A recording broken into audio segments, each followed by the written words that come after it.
me every week as I turned this 2016 Ford Transit into the ultimate mobile command center. It was NAB 2017 when I first unveiled my dream build. Because as you know, I'm going to be getting a truck as well. I was tired of my old crappy A to B cargo van that I used to lug equipment around. And there's nothing more annoying than unloading and loading equipment carts after every shoot.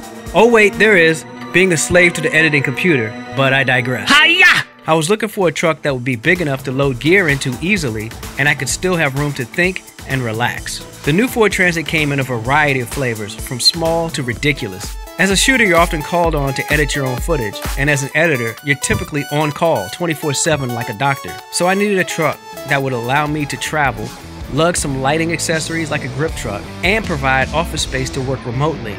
That's where the birth of the Mobile Command Center originated.